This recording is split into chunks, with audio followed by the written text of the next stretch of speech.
एक बार भगवान गौतम बुद्ध जेतवन विहार में रह रहे थे। तभी भगवान बुद्ध के परम शिष्य चक्षुपाल उनसे मिलने के लिए आए। उनके आगमन के साथ उनकी दिनचर्या, व्यवहार और गुणों की चर्चा भी हुई। बौद्ध भिक्षु चक्षुपाल अंधे थे। एक दिन विहार के कुछ भिक्षुओं ने कुछ मरे हुए कीड़ों को चक्षुपाल की कुटी के बाहर देखा और उन्होंने चक्षुपाल की बुरा करनी शुरू कर दी कि उन्होंने ही इन जीवित प्राणियों की हत्या की है। वे भिक्षु जब चक्षुपाल की निंदा कर रहे थे तो उनकी बातों को भगवान बुद्ध ने सुन लिया और निंदा कर रहे उन भिक्षुओं को अपने पास बुलाया और पूछा कि क्या तुमने भिक्षु को कीड़े मारते हुए देखा है?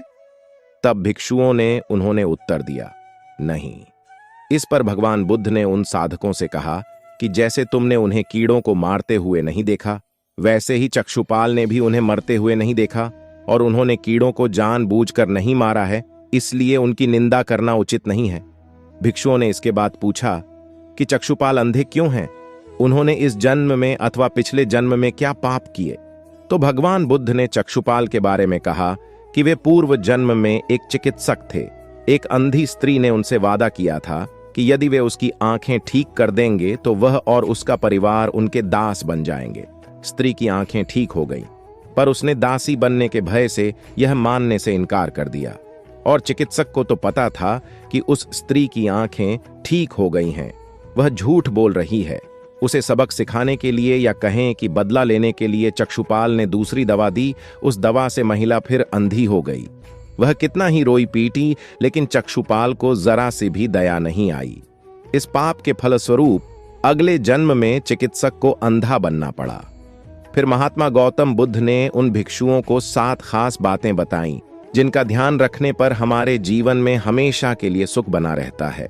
उन्होंने पहली बात बताई कि हम किसी भी बात पर जैसे ही क्रोधित होते हैं, हम सत्य का मार्ग छोड़कर अपने लिए प्रयास करने लग जाते हैं।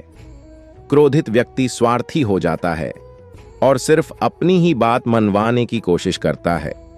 इससे हमें बचना चाहिए। दूसरी बात, ईर्ष्या और नफरत की भावना की वजह से हम जीवन में कोई भी खुशी हासिल नहीं कर सकते हैं। ये भावनाएं हमारे मन की शांति को खत्म कर देती हैं। तीसरी बात, पूरे जीवन बिना ध्यान और समझदारी से जीने की अपेक्षा सिर्फ एक दिन समझदारी से जीना अच्छा होता है। चौथी बात, हम अपने गुस्से के लिए दंडित नहीं होते, बल्कि हमारे गुस्से से ही हम दंड पाते हैं।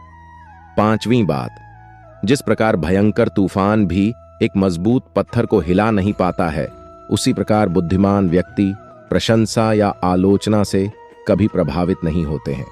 छठी बात, दीपक बिना आग के नहीं जल सकता। ठीक उसी प्रकार मनुष्य भी बिना आध्यात्मिक जीवन के नहीं जी सकता है। सातवीं और आखिरी बात, जिस तरह बाढ़ के समय नींद में डूबे हुए लोग बह जाते हैं, ठीक उसी प्रकार मृत्यु विचलित मन वाले व्यक्ति को बहा ले जाती है। गौतम बुद्ध ने कहा कि जीवन का सफर सुख और संघर्षों से भरा होता है और एक सुखी जीवन का मंत्र उसे सहारा और मार्गदर्शन प्रदान करता है। सुख न केवल अंतर्निहित शांति में होता है, बल्कि उसमें जिम्मेदारियों का सामंजस्य और समृद्धि का एहसास भी होता है। कृतज्ञता का भाव, अपने आत्मसमर्पण का प्रदर्शन और सकारात्मक सोच का अनुसरण करना, ये सभी महत्वपूर्ण तत्व हैं जो सुखी जीवन की ओर पहुंचाते हैं। इसी तरह और भी मोटिवेशनल वीडियो देखने के लिए चैनल को लाइक करें, शेयर करें और सब्सक्राइब करें और बेल आइकन को जरूर प्रेस करें ताकि नए वीडियो का नोटिफिकेशन आपको मिलता रहे। धन्यवाद।